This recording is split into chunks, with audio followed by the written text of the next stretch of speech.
hundreds of years. But they were the most vicious people. So Sennacherib was their king, and he made a prism, عمل مسلة الروح, okay? And on this prism he wrote his victories, انتصاراته الحربية. And he went into details. بعد كده, if anyone knows old kings, they didn't they were not modest. ما كانوش عندهم نوع من التواضع. When he would kind of boast about his success, he would go into details. I went to this city, I burnt it, I took all his women as slaves. Its king, I cut off his head and I put up his head on the gate. And he would go into details about how he humiliated these kings. And he talks about all the cities around Jerusalem in that same fashion, that same kind of details. But then very interesting, when it happens, when we know from the biblical story, when he came to Jerusalem, if you know the story, at that time, King Hezekiah, okay, with the help of the prophet Isaiah, with the prayers of the prophet and him to God, God basically, it tells us the story one day after the siege. So they put him under siege, because the way that they used to do these is that they put a siege, hisar, around the city for like months and months and months until they run out of water, they run out of food, and they have a lot of diseases. They're weak enough, you go in and just take the city. So that was the standard. So they surrounded Jerusalem, okay? But then one day after the prayer of the prophet, okay, the next day the Bible tells us that the angel of the Lord struck the army of Sennacherib, and after that they basically withdrew. So how does Sennacherib talk about this event? Does he mention Jerusalem at all? Because on one side, if he didn't mention Jerusalem, you can really make a case that the whole story in the Bible is fake. So after he talks about neighboring cities, and it's very interesting because the Bible talks about how he came to the city called Lachish, and it was so close, and he completely damaged the city, and that reputation came to the people of Jerusalem, and everyone was just afraid. Okay? فاللي مكتوب في الكتاب المقدس, actually that happened. So when he comes to talking about Jerusalem, he says, and I surrounded Jerusalem, and I surrounded its king like a bird in the cage. زي الطير في القفص. Period. Full stop. He doesn't say a single word after that. Doesn't say a single word after that. I surrounded Jerusalem like a bird in the cage. If he would have said anything more, then I would have told you that the biblical story is not accurate. Would have mentioned about the fact that the angel of the Lord struck his army? Very likely not. So what does that tell you? It tells you that the story is probably true. At least if I'm comparing it with other kings. So I can summarize and tell you something. Although there are a lot of archaeological findings that are missing, completely missing, because we've not dug enough, there is not a single archaeological finding that contradicts the Bible. There is some debate how to interpret some of the archaeological findings. There is some debate, for example, about the timing of Exodus. إمتى شعب إسرائيل خرج من مصر. But at this point, there is really, زي ما قلت لكم احنا ما حفرناش كفاية. ففي حفريات لسه محتاجينها تتعمل. But there is not a single archaeological finding that has been found that tells the Bible has lied. I may not have enough archaeological findings to support what I'm seeing in the Bible, but I don't ever find a finding that denies what was in the Bible. So when you read on the internet or you read on Facebook, okay, that they found this, that it denies the Bible, most likely the people who are interpreting this finding, whatever they found, they're interpreting it in a biased way. There is bias. And by the way, what I'm quoting this from archaeological books. So even they're called the minimalists who deny the Bible will tell you most of the time when we are putting archaeology, Ashan, to deny the Bible, it's based on what we call circumstantial evidence. And for example, for a very long time, they denied and if we get to the story about Joshua today, they denied the historicity of Joshua because they never found that kind of massive destruction as we think has happened in Joshua.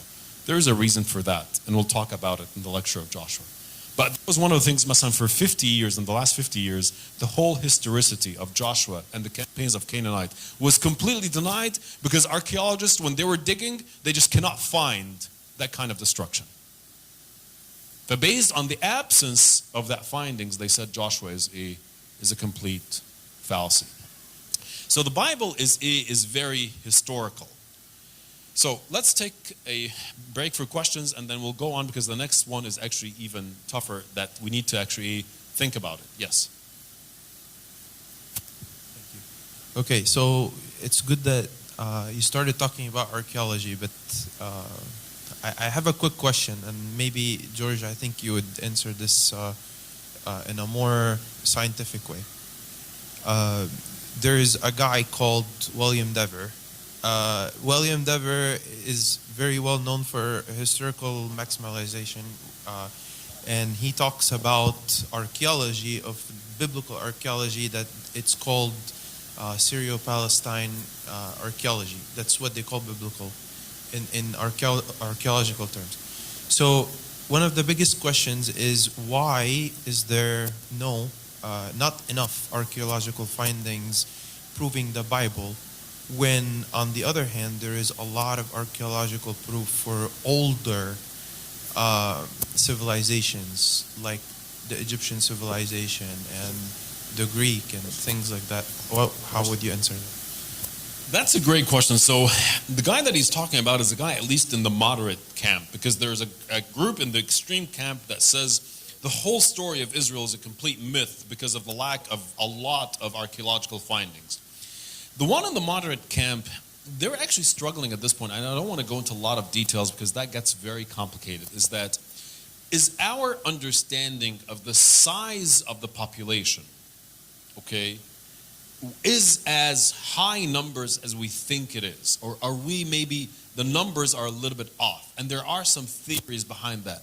Because if the numbers are a little bit off as a group of people, of the people of Israel, the size of the population was not that big. You would not expect as much archaeological findings. That's number one. Okay. Number two, archaeologically, you cannot differentiate between a Israelite family and a Canaanite family except by two things. By the presence of small gods that they worshipped, although the Israelites at some point worshipped, so you could have found it actually in an Israelite house, and by the finding of the remains of bones of pigs, because that would have not been seen in Israeli families. So the problem is that those two populations lived within that same area and they shifted. At some point somebody takes over this village, so the Israelites take over this village, and then vice versa. You can read this in Judges and in the book of Joshua. So there happened to be, and this is the point, that how do they look at archaeology? They look at pottery. They were using the same kind of pottery. You see what I'm saying? So it becomes really hard to determine what you're finding there. Is this Israelite archaeology remains or Canaanite? And that's one of the biggest problems. Okay, so that's just a very short answer to that. Okay? Yes? Two questions, please.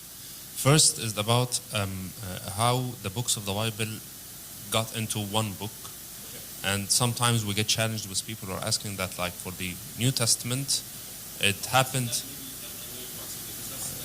I thought that could be a whole lecture. Yeah.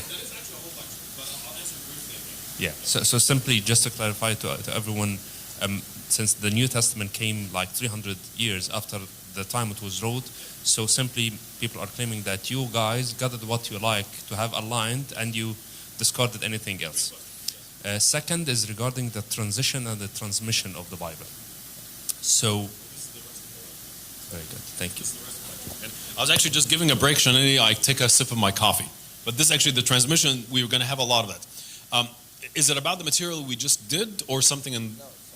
So let me just finish, because you might find the answer. Okay, I was just taking like a 2-minute break, but let me go on. Okay, and then we'll do more questions, and I'll come back to that first question because it's very important. I was not actually part of this, but I have a full presentation about it. I'll take hints of it. So then let's go back to the scheme I said in the very beginning. What am I trying to argue right now? That the events and the sayings were accurately transmitted from when they happened to the first copy.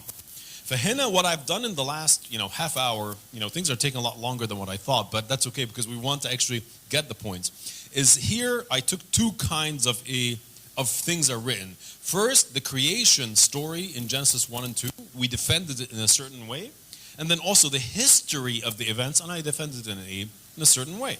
So at least at this point, from the Old Testament perspective, I can have some confidence that these potentially were credible. What about the words of Christ? Words of Christ are very interesting because when you look at the words of Christ, a couple of things that comes into your mind. Number one, in the New Testament, they don't only refer and write about the words of Christ and his teaching. The disciples write about themselves. Usually when somebody's writing about himself, he doesn't usually write bad things about himself. He doesn't write bad things about the leaders of his church. If this stuff was fabricated, okay, even at any time, you would not write about Peter, who's so-called the first in the apostles, okay? You'd write that he denied Christ. Okay, you would not write about Mark that he ran half naked because he was afraid. You'll not write about all the disciples being cowards and leaving Christ at the time of his death. You would not write about how Christ would actually reprimand them that they didn't understand him. Okay, لأنهم كانوا قليل الفهم. You would not write that stuff. Okay, so the self-incrimination on yourself انك انت بتكتب على نفسك حاجات انت ما تقبلهاش ولا تقبلها على الرؤساء بتوعك. Okay, makes it less likely. That's one argument. A second argument. This is a very important thing. What is the cornerstone event of Christianity? Resurrection, okay? Resurrection, because that is something contra nature, and that's what's built on it, the whole idea of Christianity. When you want to defend the historicity of an event in the form of people witnessing to say that this happened, if you're trying to invent it and make it fake so people would believe it, لو بالعربي sorry في الكلمة سامحوني في اللفظ، هو اللفظ بلدي شوية بس بتحاول تلبسهم العمة. If you're trying to do that, wouldn't you, and you're lying, wouldn't you make your first witnesses to be the most credible witnesses that you can put if you're trying to make it up? If you are trying to make it up, you would not make, I'm sorry, I apologize for this, but you would not make women to be your first witness, because in a legal perspective, from first century at that time, women had no legal rights. They were not admissible as witnesses. Neither in the Jewish culture or in the Roman culture. You cannot take their witness. Would you, if you're trying to fake something that is a lie, would you put a woman who has a horrible reputation as Mary of Magdalene to be the first person to see the risen Christ? It doesn't make sense. If you want to fake it and really sell it to people, you'll bring somebody like Nicodemus, bring somebody like Joseph of Arimathea. These are people who are respectable people in the society. You'll make them be the first witnesses. You would never take somebody like Mary Magdalene. لو انت عايز تكذب، عايز تخلي الكذبة مملوعة، اوكي، خلي اول شواهد ليك يبقوا كده. It doesn't make sense if you really want to make it. If you want to think about this for a second, then this goes back to your point. You could have faked it until then. Think about it for a second. If you are trying to invent a faith, okay, who are you trying to sell this faith to? At that time, back at that time. You're trying to sell it to the Jews or you're trying to sell it to the Gentiles? Judge Christianity by its standards, okay, to the Jewish understanding of first century and the Gentile understanding of a first century. Is it an easy sell? No. In fact, that's what St. Paul talked about. Because المسيح was for the Jews a جهالة. ولليونانيين actually لا sorry لليهود جهالة عصرة. ولليونانيين جهالة. For both of them, the message of Christ was unacceptable. if I want to sell it to them, I ought to make it easy for them to accept it. But for the Jews, you're going completely against everything that they believed and held to it tight. The sacrificial system, the Sabbath. You're breaking every single thing. The circumcision. You're breaking every single rule that they lived by. You really see, if you're trying to fake it, would you make it hard for people you're selling it to? It doesn't make sense. For the Greeks and the Romans, who are socially, sexually, and as a civilization, they're a little bit more liberalized. You're trying to tell them, like, don't do this, don't do that. You're telling them it's not about the wisdom. لو أنت بتحاول تبيع كذبة وتبيعها للناس هتخليها مبلوعة. And أنت at that time in the first century, you're really going very similar to what I said about Moses writing 3,500 years ago. Christianity was counter-culture, was against the dominant culture. You can't sell a lie like that. Last point in this is that, would you die for a lie? Would you die for a lie? Some of you are going to push back at me and tell me, it's like, hey, George, just go and look at 9/11. For whatever it's worth, people, died. Whether it is a lie or not, I'll leave it up to them. But people were willing to, kill themselves for something. I'll tell you, there's a very big difference. Very big difference, fundamentally and epistemologically. حضرتك اسمك ايه؟ جميل. Gamil might tell me something, and it could be a lie. It could be a lie. It could be false. He knows that it's false, but I believed him. I totally believed him. وبعد كده Gamil told me, George, go kill yourself. I believed him, believed his story. I went and killed myself because I believed in that story. But then let's say that Gamil got to the point of he's going to be killed. Would Gamil, if he is a sane person, insan aqil, die for a lie that he knows he created? At the time that the sword is going to be on his neck, he's going to think twice. It's like, I just invented this lie, okay? And you'll get back. Out of the 12 disciples, okay, out of the 500 who saw Christ, when Paul talks about أكثر من 500 أخ, more than 500 people saw the risen Christ. They saw him up there. When you think about it, if they were fooling themselves, well, I don't really if I saw him or not, I'm not sure, okay?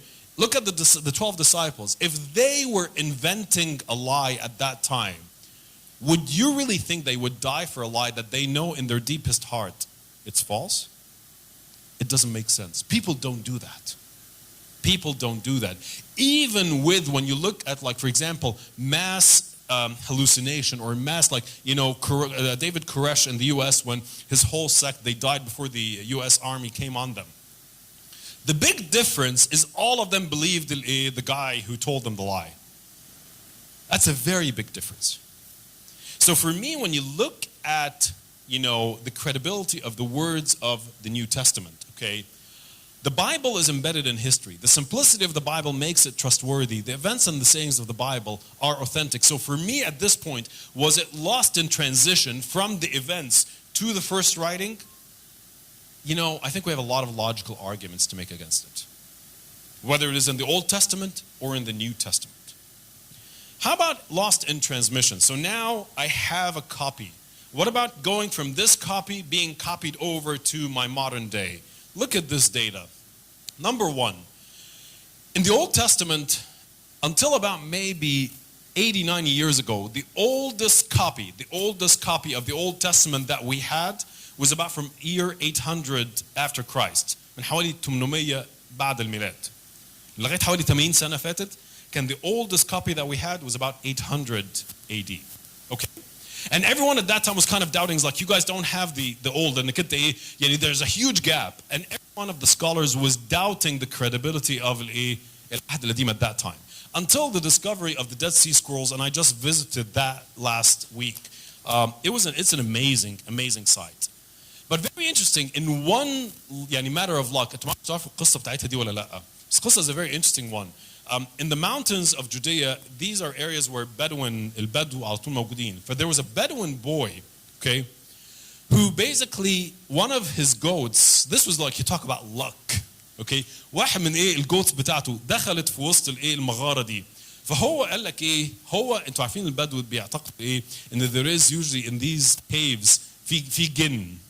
اوكي فقال لك لا انا يعني مش عايز اخش. فابتدى ان هو يرمي طوب جوه المغاره. He started to throw rocks trying to get that goat to be scared so to come out. So when he was kind of throwing the rocks, he didn't hear like the rock hitting another rock. It hit something else.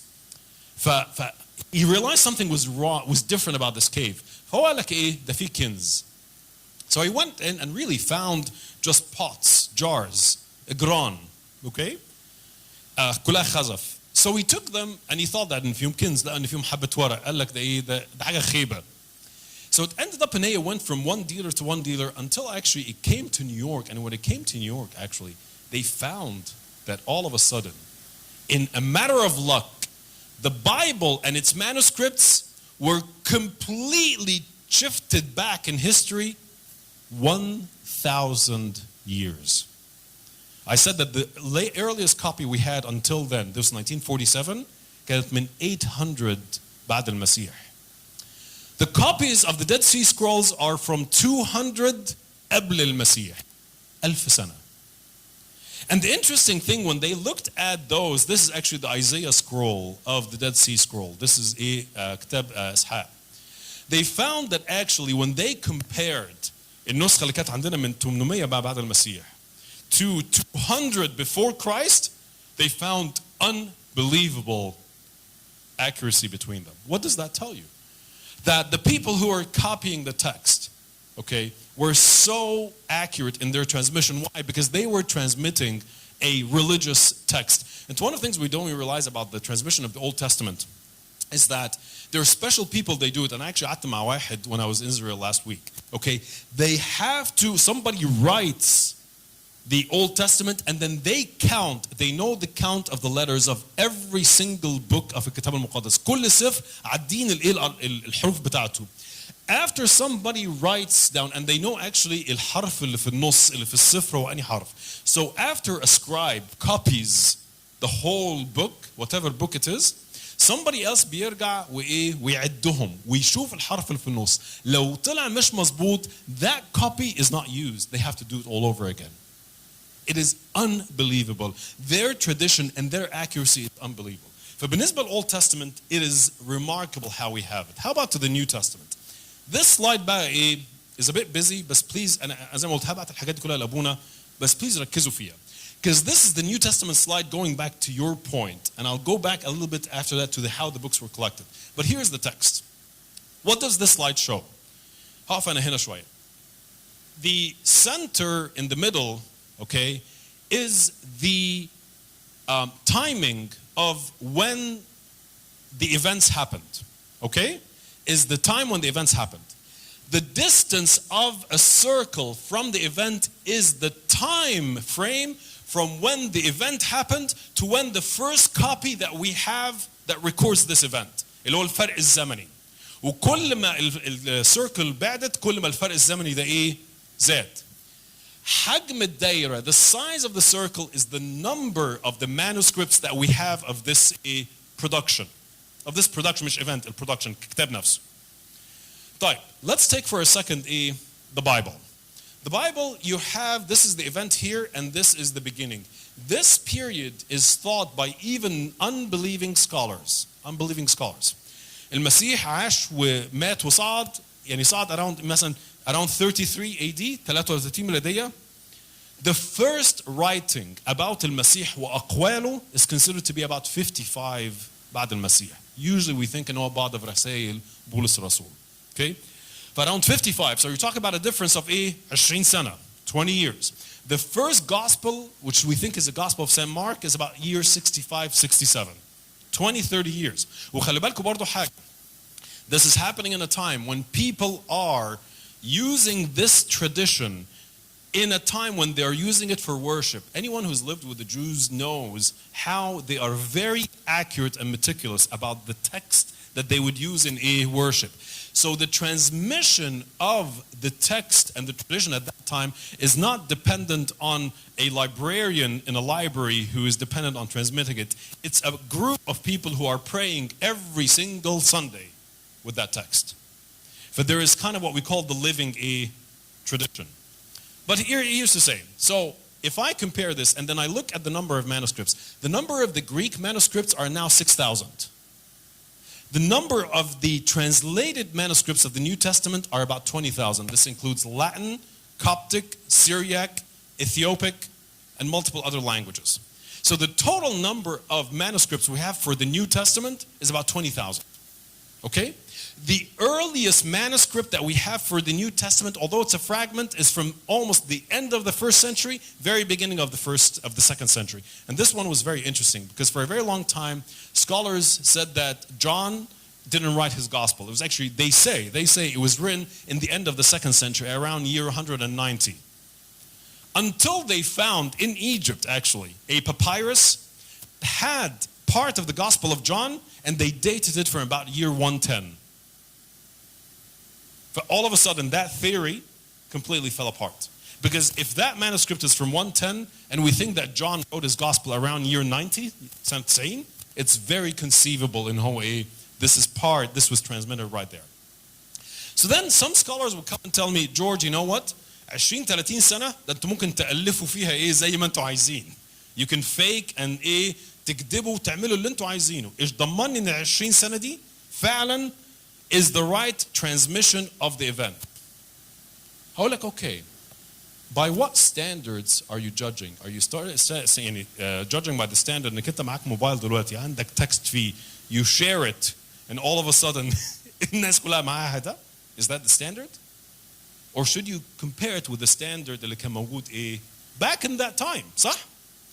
When you compare the text of the New Testament with the other text in that period, look at what we have. So let's start, and these texts, by the way, are both literary, يعني text أدبية, مؤلف أدبية, and text تاريخية, historical text اللي على أساسها all the history is being taught in all the departments of the history of Greece. And my challenge to the scholars is as follows. If you are doubting my texts based on that standards, how do you judge your own other texts? How do you judge the other history texts? How do you judge the other literature texts? So let's take a look here, and I'll show it to you in a graph and then in a chart. On this side, the other most popular document in ancient history, in addition to the New Testament in Greek, is the books of Homer, the Odyssey and the Iliad, الأوديسا والإلياذة. Okay? The time gap between the events that Homer, recorded this, and the first manuscript that we have of Homer's book that is now being taught in all the schools around the world, the time gap, 400 years. Mish 20 and 30 years. 400 years. Look at this slide. Over here, Homer, Iliad, okay? The time gap is about 400 years. Look at all these books. These are the history books based on which all the history that is being taught of ancient Greek and ancient Rome, all the stuff that you guys learn at schools, are based on manuscripts that the time gap between the events and the first writing is more than 1,000 years.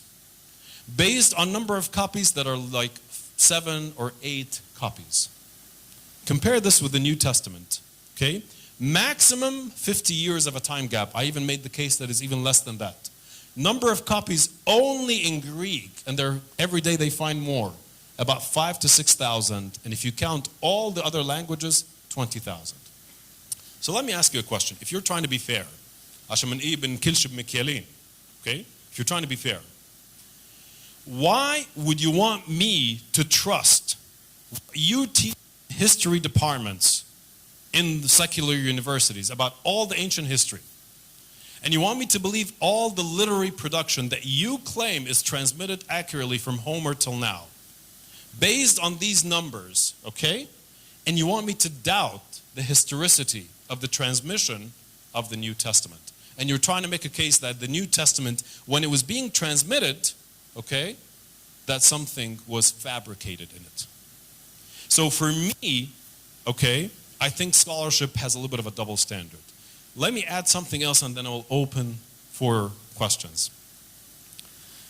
With the biggest debate, and you probably will understand what I'm saying so I don't have to say it explicitly, with the biggest debate that says that the Bible has been fabricated and the copy or the claim that some of the Bible in the 6th and 7th century is more credible. You understand me? Okay? Why would I take that claim from any other alternative faith that in the 7th century, okay, the true Bible was found and the true faith was found, okay, while I have full copies of the New Testament that go back to about year 350, and even earlier copies of books individually from the early part of the early part of the 2nd century. Yani, would you take something that came in the 7th century وقال لك الباقي كله ده محرف? Or would you take something that is as old as the 2nd century? It doesn't make sense.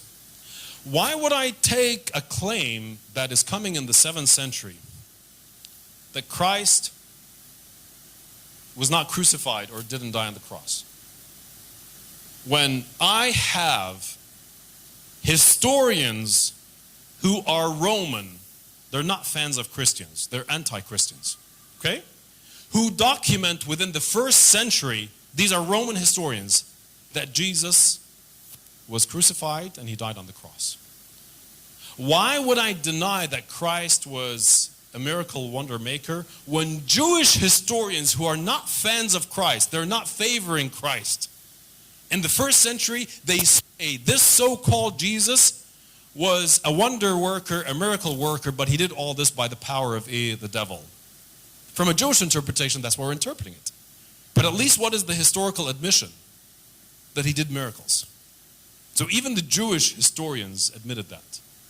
So in some sense, why would I take claims that are far late when I've got far earlier evidence, whether it is from manuscript standpoint, okay, or it is from a other historian standpoint telling me that that is possibly true. So this is a very important fact. In fact, let me add one last thing for the text of the Bible. Very interesting finding.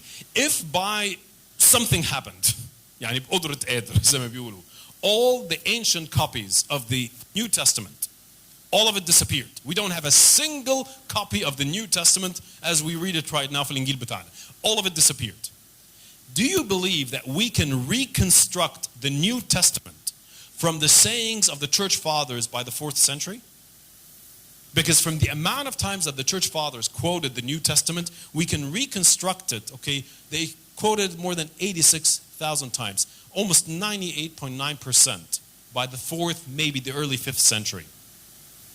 لو كل النسخ بتاعت العهد الجديد اتمحت من على الأرض, we are able to put together the New Testament because of استشهادات الآباء بالعهد الجديد. What does that tell you? There's even more evidence to this, and I'll tell you something very interesting. If you have a conspiracy theory, usually conspiracy theorists, when they're trying to control a text, what do they do to a text? They limit its production. They limit its copying. You would prevent its translation. Okay, translation, because you know translation is very touchy. You would control centrally its production because you are very suspicious of everything. That's a conspiracy theory. There is no other text in the history of the human civilization that had a geographical spread in such a short period of time and translated to multiple languages as the Bible, as the New Testament. There is no other production in the history of civilization that has spread geographically and was translated to secondary languages as the Greek New Testament. You find very interesting when you compare to other traditions, faiths, etc., etc., etc. That has not happened. And by the 3rd century, so within 250 years, the Bible is found all the way to Spain, all the way to southern Egypt and Ethiopia, all the way in parts of Iran, okay, Armenian, okay. Within 2 centuries, it is translated already to about 5 languages: Latin, Coptic, Syriac, Ethiopic, and Armenian. Within about 4 or 5 centuries. If you had a conspiracy theory, you would control all that a lot more. And what's interesting is that now when we compare all these 20,000 copies, yes, there are some challenges to the text. And that's, if any one of you reads for a guy named Bart Ehrman, everyone knows him very well, he challenges the text. But I can tell you very, very clearly, 99.9% of the text of those 20,000 copies is almost agreed upon. The challenges are literally 1 in 1,000. And those challenges are in areas that don't necessarily change anything of our doctrinal belief. It's not going to change anything about the nature of Christ, about the resurrection. Okay? None of that is changing. So 1,000 of those 20,000 texts is what we're having scholarly debate about. So what does that tell you in the end of the story? Is that, something like the Da Vinci Code, this whole conspiracy theory about the church, and they tried to hide things, and he was married, and if that conspiracy theory was there, you would see other patterns in transmission of texts. You would see other patterns in transmission of stories. You would see the story, remember when I said lost in transition? You would see a very different transition of a story that is trying to put power in somebody, okay, that doesn't exist. You're not trying to even make him, you're trying to make him look good. You're trying to make Peter, look a lot better. You're trying to make the disciples to be a little bit more credible instead of as a bunch of people who just were afraid, okay? And always the Gospels show their ignorance. You will behave very differently.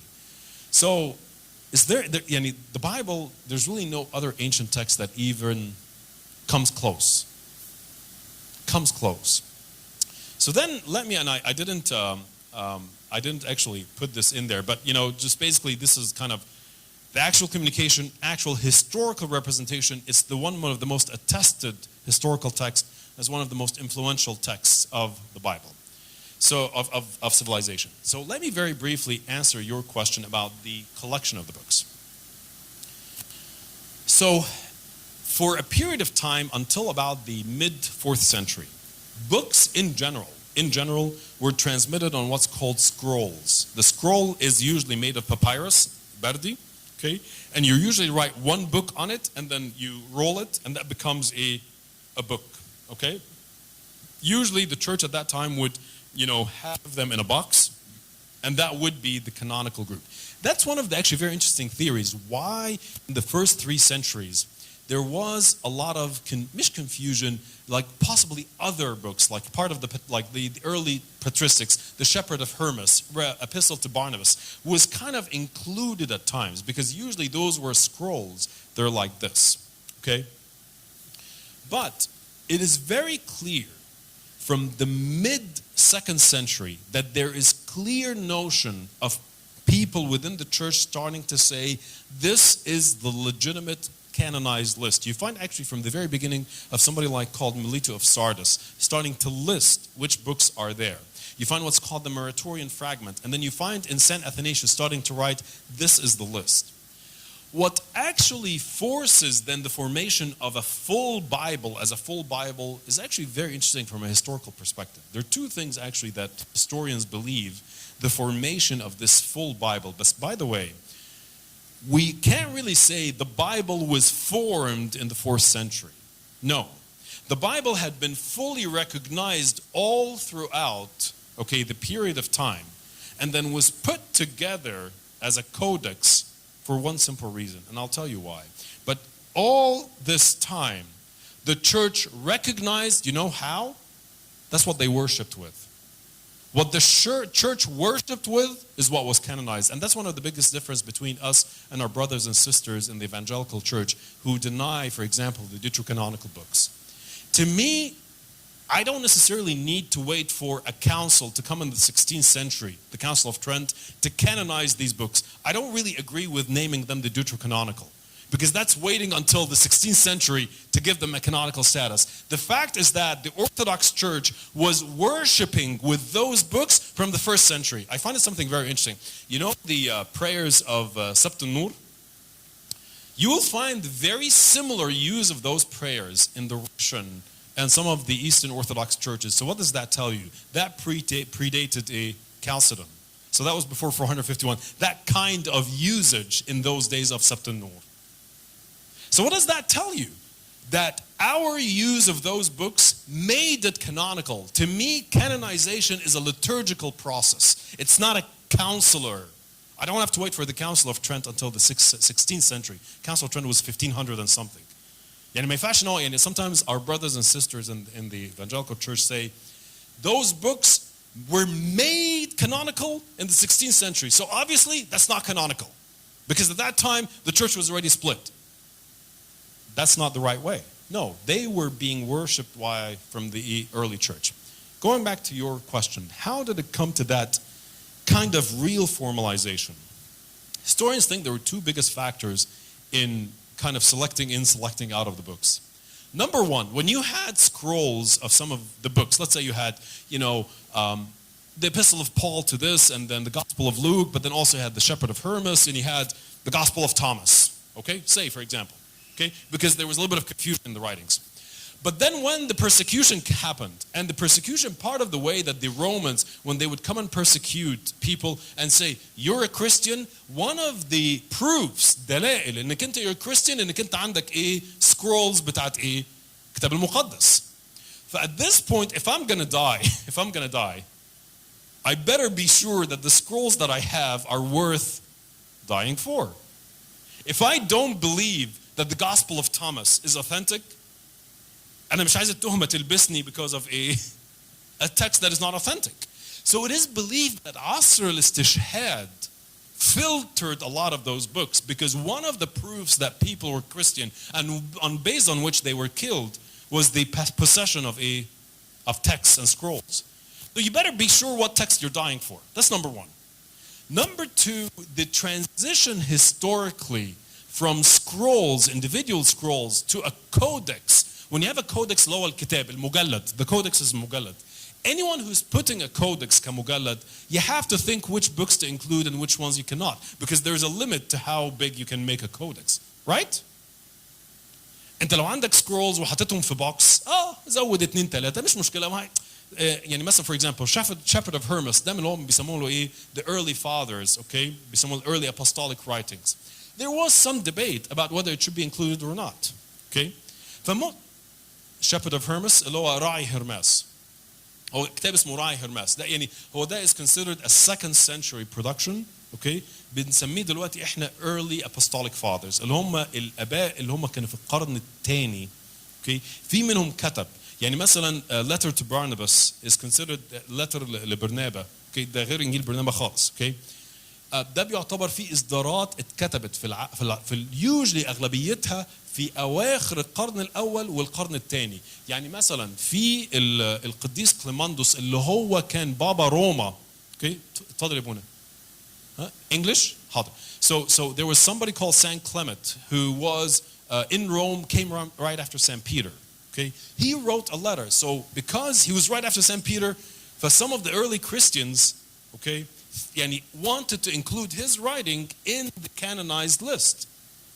If you have in your scrolls in the box all these, slowly by slowly, when you're going through the Asr al-Istishhad with persecution, you're going to have to select the ones. Also, when you're making the codex al-Mugallad, you're not going to be able to include كل حاجة. You're going to have to start to become selective. Something that is very, very interesting. The oldest complete Bibles that we have in existence, and that doesn't mean that we don't have prior to that. And I actually can show you a list. I can change the screen. Every single book of the New Testament, we have papyrus evidence of it from the 2nd century after Christ, except 1 or 2. That's it. And I can show you the list. كل كتاب في العهد الجديد we have papyrus, برديات even fragmentary. Some of them are full, some of them are fragmentary. But at least the existence of the book. من القرن الثاني. The first full Bible that we have at the copy is from about year 350, mid 4th century. And that's what we have بقى إن هو the Codex Sinaiticus اللي هو تلاقوه في دير سانت كاترين. So we have actually, it's very interesting. ده بقى تاريخ كنيستنا اللي I love. The oldest 3 full Bibles, New Testament, all 3 of them were produced in Egypt. So Codex Sinaiticus, Codex Vaticanus, Codex Alexandrinus, 4th and 5th century. The Codex Sinaiticus, a list, as you're asking, was the same list اللي القديس أثناسيوس كتبها in his festal letter from the 4th century. It's the same exact list. فأنت, you cannot, because الcritic هيبص من بره يقول لك ايه, when is your first full Bible? Yeah, it's the 4th century. So that's when the Bible came to existence. But what is the history before it? And to me, the history is the events happened. The first documented transmission based on the life of these people, when Paul wrote, when Mark wrote, is within 20, 30 years from the event. And it's happening in a very dynamic Jewish community that became Christian. But they still kept their Jewish tradition in maintaining the tradition and the text. احنا دلوقتي عشان ماسكين موبايلات ما حدش فينا بيحفظ الانجيل. You have to realize, and I was shocked. So when I went to Israel, in the synagogue, there are weekly readings زي ما احنا بنعملها. And it has to be تتقرا باللحن والكلام ده كله. وده مثلا بيبقى القرايه مثلا for this week is like 3 chapters. فبقول يعني لان مثلا one of the things that شفتها ان كنتوا you realize something ان هو the Hebrew language went through phases. A long phase ابونا عارف الكلام ده كويس قوي. A long phase until year 500 ما كانش فيه تشكيل. كان بس حروف consonants without vowels. So just imagine you're doing like just consonants and you don't have an O and E and I. You just have this. But because they memorized it, they knew what the text was. And then came after year 500, okay? What's called, there are scholars, the Masoretes, they added vowels. So now the modern Hebrew Bible has vowels, except the one read in the synagogue, it doesn't have vowels. فبقول طب انتوا بتصعبوا على نفسكم يعني فاهم زي ما انتوا already you added the vowels and you made it clear. بتصعبوا على نفسكم ليه؟ فطلع ان هو because the guy who reads, the cantor who reads the reading from the scroll, okay, all right, has to memorize the 3 chapters that will be read. So he prepares the whole week. He has to memorize the 3 chapters that have to be read so he can read it without the vowels, even without the scroll, and he can completely say it. I said, wow. Wow. For me right now, I'm looking at this as that إعجاز ما بعديه إعجاز, because then I'm judging with my mobile. I always we're not even حفظنا الإنجيل زي ما احنا كنا زمان, because it's really easy to access now. But 2,000 years ago, when the Christianity came out from the context of a Jewish tradition to the scribe. So when it was written and then it was transmitted through the period of persecution, until I have all these fragmentary evidence, which is extensive from the 2nd century, till then when I have the documents, I can have some logical background to tell the kid in front of me, the New Testament that you're reading right now is as 99.9% accurate to what was there in the 1st century. I can tell him that the events in it, from the logic of, if you lie about the resurrection, you might as well lie about everything. You might as well lie about everything. But if I wanted to lie about the resurrection, I would have created a very different story. Same thing for the Old Testament. But is the Bible plausibly believable? I think it is. I think it is. And this comes back to one of the questions. I know several of you were there on Thursday, but I want to also bring it up again. Because one of the girls on Thursday asked a very good question. She said a lot of people attack the Bible because they say the miracles are just illogical. I said, no, you're mixing categories. Miracles are supernatural. You've got a natural, process. Miracles are supernatural. And the miracles are not illogical. Illogical is something that logically cannot be get together. مثلا 1 + 1 can never equal 10. That's not a logical mathematical calculation. Miracles are supernatural. It's just like, and I gave that example at that point. If you have a rocket ship that is 100 ton, there's no way on nature you can really think that it can fly. But when you see it flies, what do you say? You don't say this is illogical. You say that there's something, a power that is superseding gravity that made it fly. But when he split the Red Sea, when he did any kind of miracle, like to me, the story of Jonah, that's the least of our problems. Whoever creates has the power in Noah to preserve Jonah. Whoever creates has the power in Noah to split the sea. But there's a very big difference between that the Bible records supernatural events, but the Bible does not record illogical events. Just like the rocket spaceship as it flies. But is the Bible trustworthy?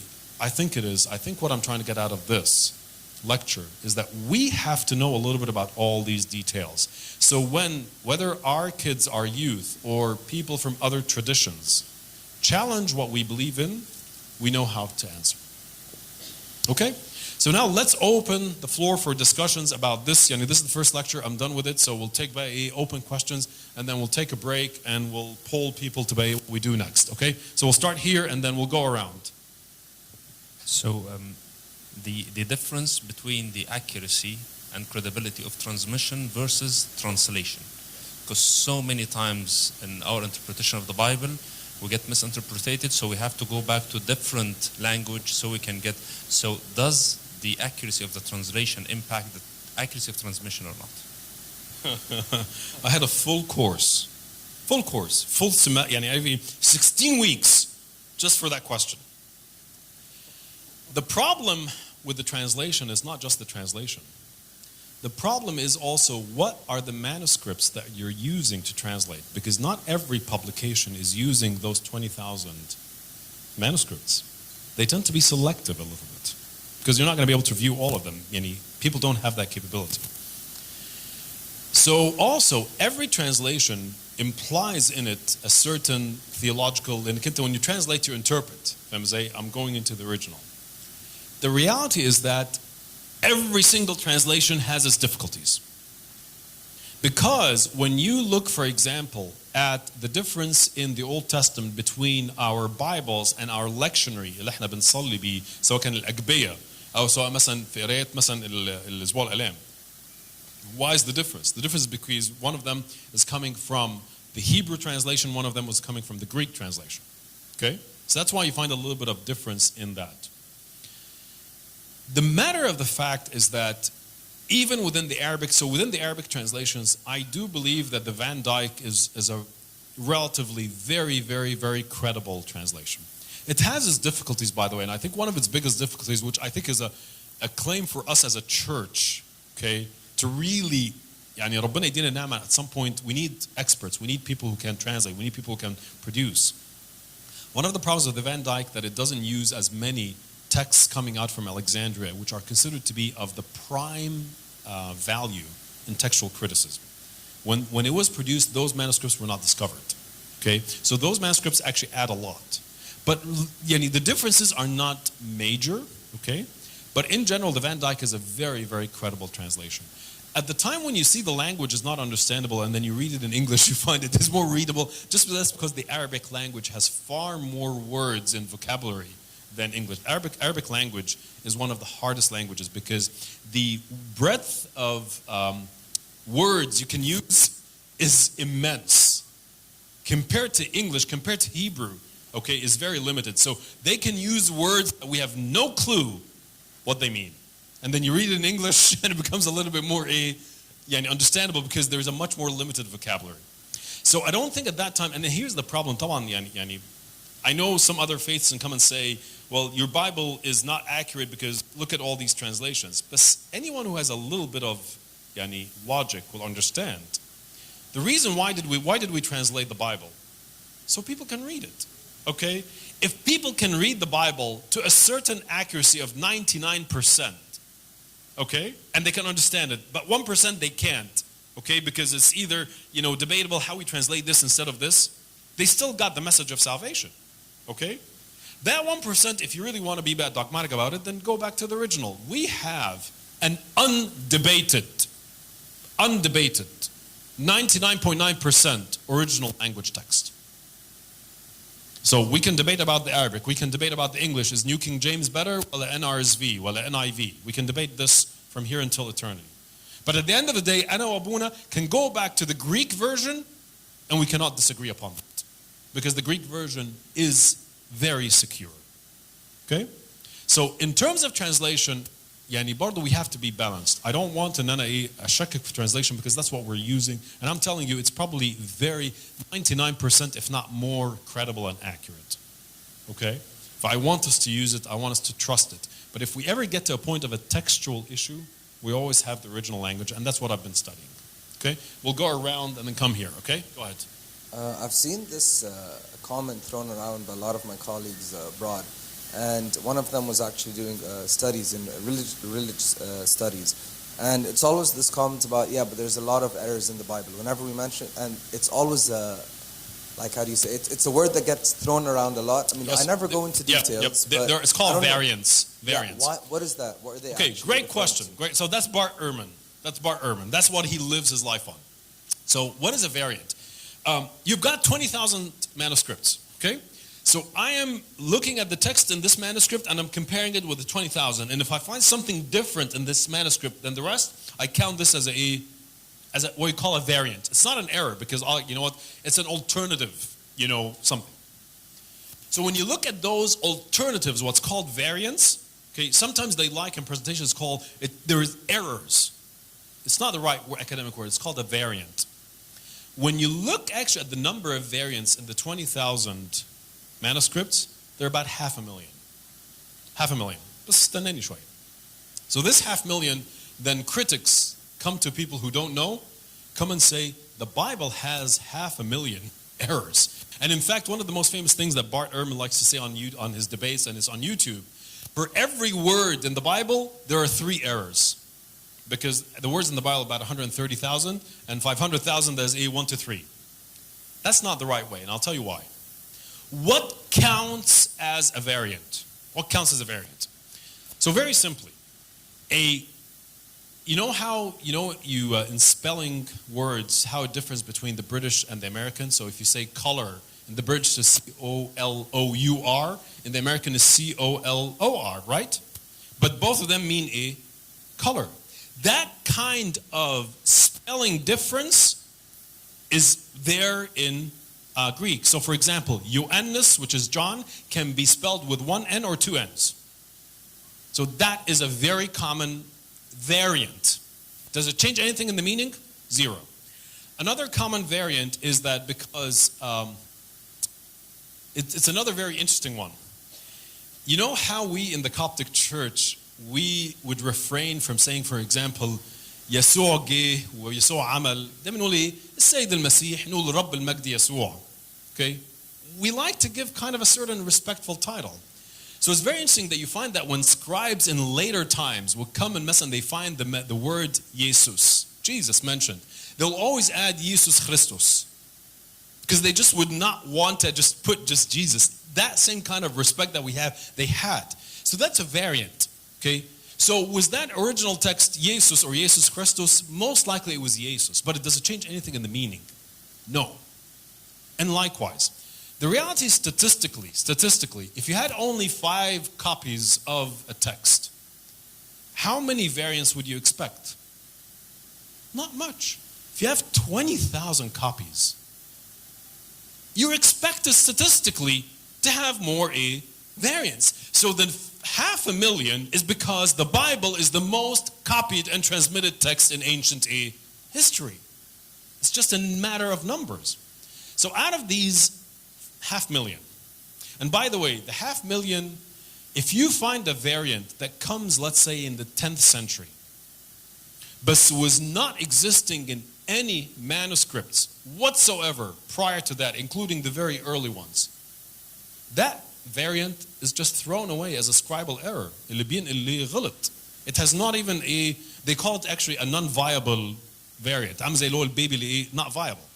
Because it's from 10th century when everything before it was different. It's just عمل غلطة.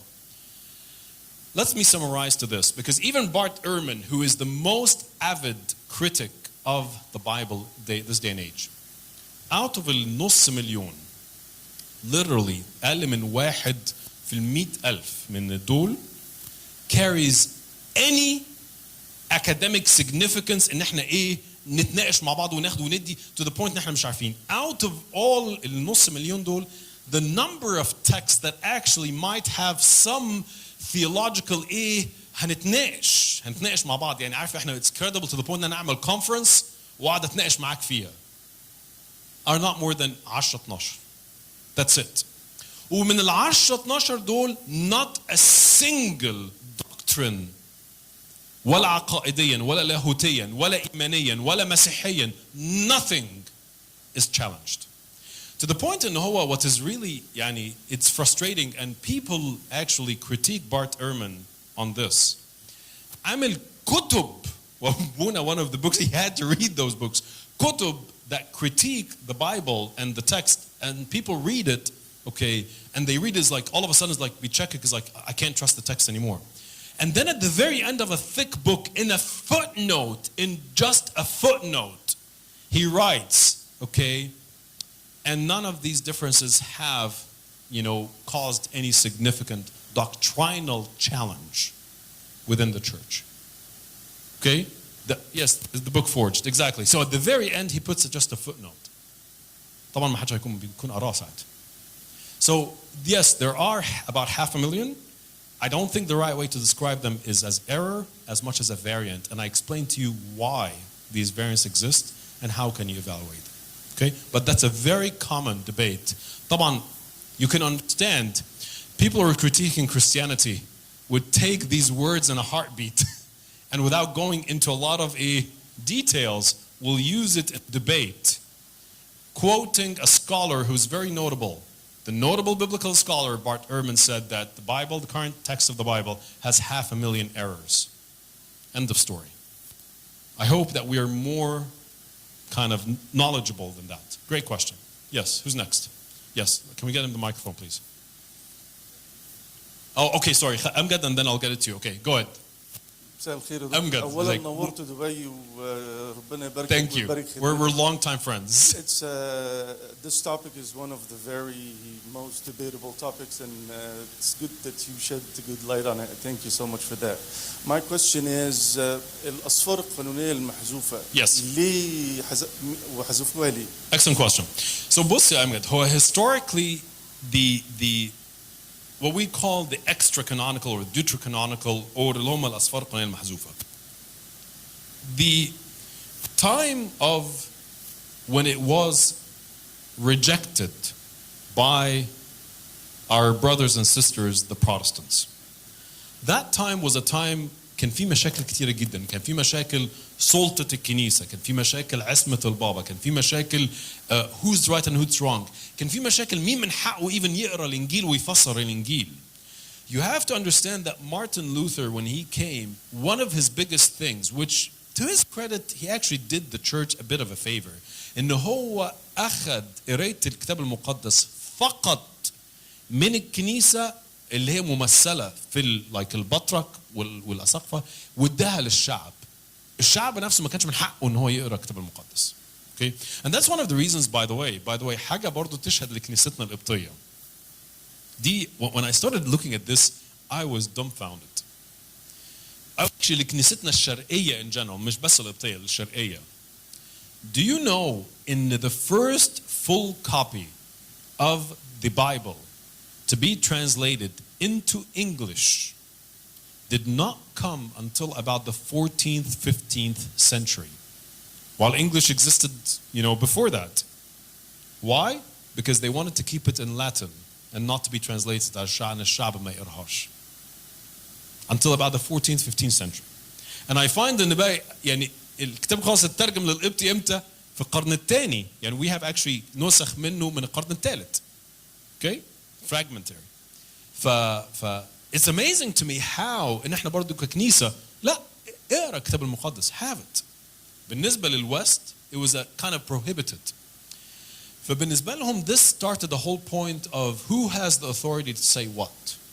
So it became clear to the Protestants in هم our brothers and sisters within the Catholic Church do build some theological, في بعض حاجات theological they build it على certain areas من الأسفار القانونية فقط. يعني هي غير معتمدة أو غير موثوقة، ما تقدرش تدافع عنها قوي في بقية الكتاب المقدس. كانت في بعض الأفكار. alright؟ وحتى يمكن برضه عشان برضه نكون برضه fair للكنيسة الكاثوليك. الكنيسة الكاثوليك today is very different عن القرن ال15 لما حصل الانشقاق at that point. They've actually gotten they've changed ويمكن ربنا سامح كده عشان هم يتصلحوا. Okay؟ فبرضه it's not fair to judge them now by what they were في القرن ال15. But at that time, historically at that time, there were a lot of issues. فلما مارتن لوثر حب إن هو ينقد الكلام ده كله, and when they debated, argued against him, okay, in the validity of this based على الأسفار, قال لك you know what? طب let's go back, and دايما ساعتها يقول لك it was part of the humanism to go back to the original. فقال لك هو الأولد تestament ده بتاع مين؟ ده اليهود هم اللي مؤلفينه. طب اليهود هل عندهم الأسفار دي؟ There is a big reason why اليهود rejected الأسفار دي. Okay? Part of it إن هو actually the early church used it. فلما ال early church used it هم قال لك أنتوا هتستعملوها؟ مش هنستعملها. Okay? كانت يعني عارفة يقول لك it was a bad divorce زي ما بيقولوا. Okay? خد أنت العيل أنا مش عايزه. بس Martin Luther at that time, because he wanted to counter the Catholic Church, they rejected it at that point. طبعا في بقى ردين على الموضوع ده. Unfortunately, because of يعني الاحتلال التركي لإسطنبول لقسطنطينوبل, الكنيستين had no connection after that time. سواء كنيسة الغرب أو كنيسة الشرق. فإحنا ككنيسة في الشرق we were using these books من القرون الأولى in worshiping. الوست had their own issues. فلما جم بقى في الوست لما هو مارتن لوثر عمل كده, الكاثوليكس then طلعوا the Council of Trent في القرن ال16 as a reaction to Martin Luther. قال لك لا احنا عملنا council وهي قانونية. ف this whole debate we were not even part of. ما كانش even بتاعنا. احنا كان مكاننا احنا من الأول احنا بنسبح بيهم وبنصلي بيهم وبنستعملهم. That debate was not part of us. Okay? But I hope that kind of answers your question. حصل وفين. ف that history explains it, but the reality we're not part of that history. And now the Protestant church is actually coming back, and a lot of scholars في الكنيسة الإنجيلية are going back and studying الأسفار دي because they realize now more and more how influential it was على العهد الجديد. Okay? Please go ahead. طيب السيشن كلها بتتكلم يعني you're challenging our minds logically ازاي translated و transmitted من حته لحته, بس حضرتك you did not tackle خالص الحته اللي هو بتاعت الوحي الالهي. Yes. دلوقتي لما كانوا بيكتبوا كان في وحي. Yes. الوحي ده كان من كل شخصيه وشخصيه والباك جراوندز بتاعته كان بيكتب بشكل معين. Yes. فهل ده ليه اي تاثير في So الوحي الالهي وابونا عارف البيبليكال apologetics that's almost like محاضرتين لوحدها لانك انت برضه فكره الوحي is really important. What does that mean? Okay. وفي تفاسير كتيره برضه مش غلط بس مش كامله لفكره الوحي عند الناس. Number one, الوحي الالهي لا يعني الاملاء. ده number one. There's actually very very few sections of الكتاب المقدس that we believe in ربنا directly dictated. Very few. That's the exception not the rule. ده number one. Number two, الوحي الإلهي لا يمنع إن الauthor could have used other sources to write his book غير إلهية.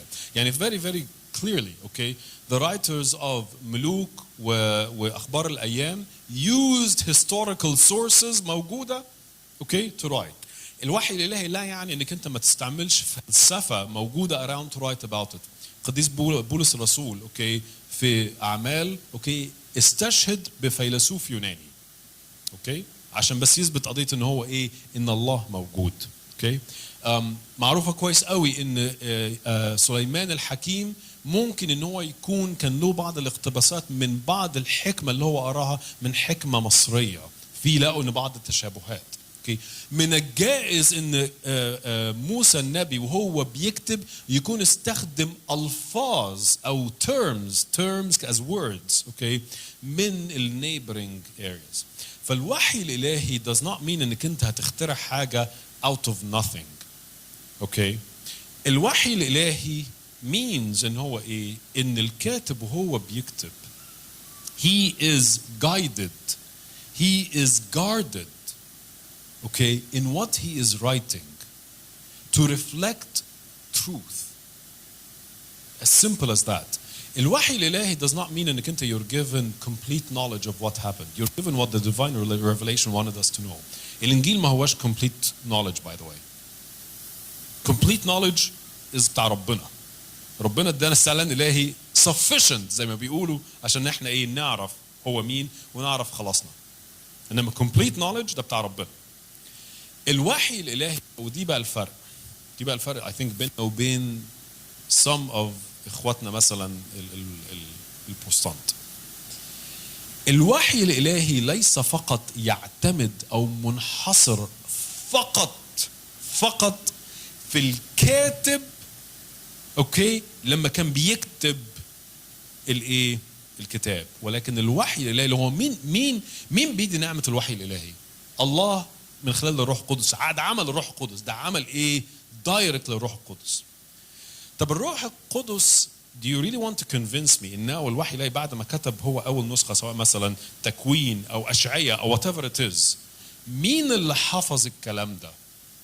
شعب الله والكنيسه. فهل انا اقدر انكر ان في عمل لروح القدس في حفظ الكلام ده؟ no. اكيد في عمل للروح القدس، زي ما قال لهم المسيح، قال لهم ايه؟ هو يذكركم بكل ما قلت لكم. There is a point of remembrance. You believe it very interesting ان احنا because of التأثير sometimes، سامحوني في كلمة انا برضه بسميهم ايه اخواتنا البروتستانت، because of التأثير ان احنا حطينا كل الاجز in one basket زي ما بيقولوا، ان all our eggs were in just one basket. طب ما الباسكت دي وقعت كله باظ. اتحطت كل الاجز في الباسكت بتاعت ايه؟ بتاعت النص. فلما النص became challenged because of all اللي بارت ايرمان جابه، قال لك ايه؟ اوبا ما فيش وحي. No. Not all ما عمل الروح القدس ليس فقط في ساعة الكتابة، ولكن عمل روح الله مستمر في الحفاظ. لأن مين اللي recognized إن الكتب اللي احنا مستلمينها على أول 3 قرون دي موحى به من الله؟ هو كان الرسل موجودين ساعتها؟ No. الرسل كانوا اتقتلوا خلاص. طب how did they reach that?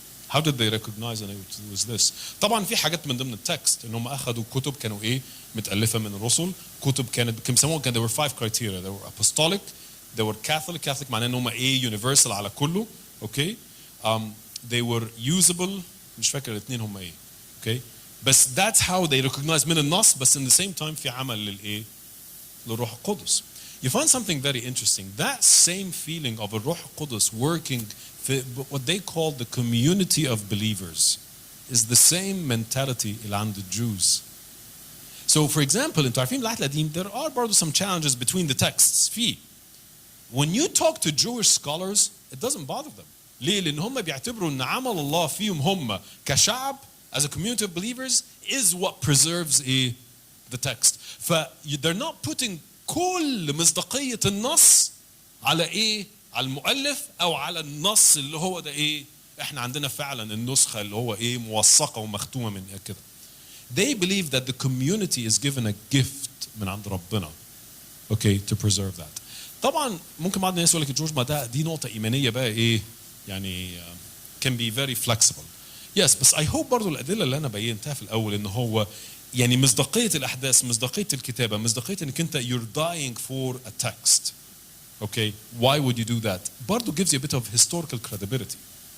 إنما at the end of the day يعني مثلا إيه من ضمن الأسئلة طيب يعني there is اختلاف عن النص. What will I do about it? أنا الكنيسة بتقول لي I believe في روح ربنا اللي اتحطت جوه الكنيسة to preserve that. فمش حاطط كل all my eggs in one basket. فif it gets criticized كل إيماني بربنا راح.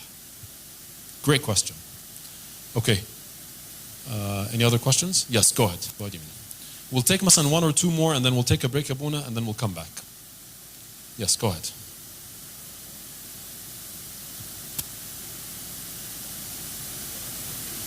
but maybe I'll remember the ones that I remember now. Okay, so Bart Ehrman. I read the two books that the most influential ones, which is Forged and then Misquoting Jesus. Yes. Two of the biggest ones that have huge problems. Yes. Why is it that after he was very vividly attacked and people saying right now that what he wrote is not correct, a guy like Nicholas Perrin, why is it now that after the things that we talked about today, archaeology and saying that the New Testament is, parts of it is mostly proven, why are the Jews still don't believe in the New Testament? So that's the first one, even though that they have the first half of the book. So that's the first question. Second question, the book of Revelation. How can you prove and say that John wrote it?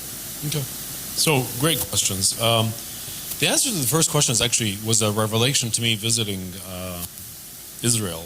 Because when I went to Israel, here's the thing. Most people from us, when we go to Israel, we usually find, a guide who's, probably Christian because we want to get the spiritual sense of like, going to the place and getting the spiritual blessing. I didn't do that. I chose a Jewish guide. Okay, because I actually wanted to do a little bit more of digging in the Jewish background. And to me, it was very, very enlightening. So I went to the Weeping Wall, of Jerusalem. And over there, they have the ultra-Orthodox Jews who are probably the most religious sect at this point of the Jewish community. So they were reading and studying, and some things I didn't realize that there are maybe about 1 million or so of them, the males. They actually get subsidy from the government to just study the Bible. Okay, so the Bible pays them. They don't work. All the day they're just reading and studying.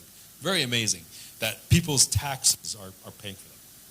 But so I felt it was very interesting. So I said, what are they reading? Okay, and I found out that all of them now, as a Jewish community, this was the revelation to me. They do not read the Old Testament anymore. They read the Talmudic and Midrashic interpretation of the Old Testament, which is mainly related to the law of Leviticus and Number and Exodus.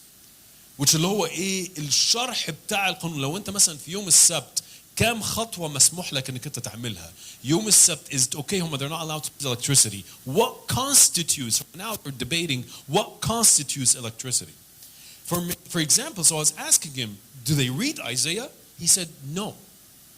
No, it's not what interests them anymore. So their reading of like the prophetic books is almost close to a zero at this point. They mainly read the Pentateuch, they mainly read Moses, and they read the Talmudic interpretation, which are like, I went to the library of them. It is unbelievable. It's books and books and books and books just talking about the laws and how to live and relive the laws. They don't read that stuff anymore. So it's not part of what they are expecting. So that's the answer to the first question. Revelation, to simply say, is that actually, how do you do comparison? Is linguistic analysis of words and style in Greek between the Gospel of John, the Epistles of John, and Revelation. There is a significant amount of overlap. But I know that there are scholars that debate it very well. But that's the main way we look at it. Okay? Any final question? Okay, last question and then we'll take a break. Okay, okay, that's right. Yeah, go ahead. Okay, so في سؤال واحد عن the collection of the Bible. So to come to a conclusion, it was collected towards the 4th century. But the first lists... No, I'm talking about the full book. The full the book codes. itself, yes, is the 4th century, but the lists that has it is from 2nd. Second, it was done by who? And the first list, actually, yeah. Melito of Sardis. Probably is the one, he's a bishop in Asia Minor. Okay. Asia Minor, so within the Eastern Church, okay? He's probably the first one who put a list out, okay, Melito of Sardis. Right after that came something called the Muratorian Fragment. Right after that was Athanasius. Actually, there was some lists in between, but the Athanasius was probably the most So final. The three lists were compatible and they chose the same books. To some extent, yes, there were actually some additional ones. And I'll give you, and to be frank, I want to ask an academic answer. So in some of them, the Shepherd of Hermas and the Epistle to Barnabas was included. Okay? Those are like the Apostolic Fathers, زي ما كنت بقول. Also, there were some books debated until the 3rd and 4th century. Okay? Believe it or not, the book of Revelation was debated in the Eastern Church until about the 3rd century. Because partly they thought that Revelation was a very, very heavy and challenging book. So, not everyone can interpret. Okay? Some of the epistles of St. Peter, 2 and 3, and then Jude was also debated later. So to be very frank with you, there were some debates, okay?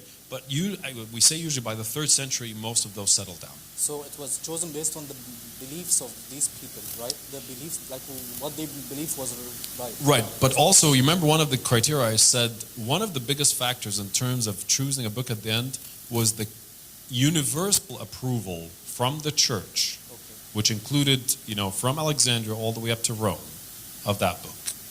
Okay? And that's how you find, which is really, really unique. In a time of persecution, the church with really limited connection and communication would be able to agree upon something like that. See what I'm saying? Okay. Last question, Ashani. You had your hand up there. خلاص ونخلص.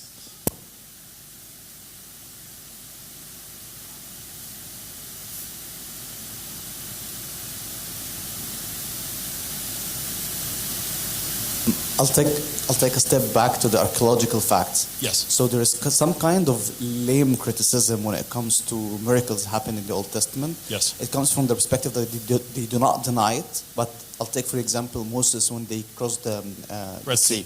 So they say that it wasn't a sea based on archaeological facts. It was like a small river or lake or whatever. And based on that there could be a lot of evidence in the Old Testament. They do not deny it. They say it's there, but it's been exaggerated in a way or another. Great question. So to be frank with you, there is a lot of debate. Okay, what is the Red Sea? Because actually, when you look at the Hebrew word for it, it's not actually red. Red comes actually in the later translations in the Greek. It's actually the Sea of Reeds.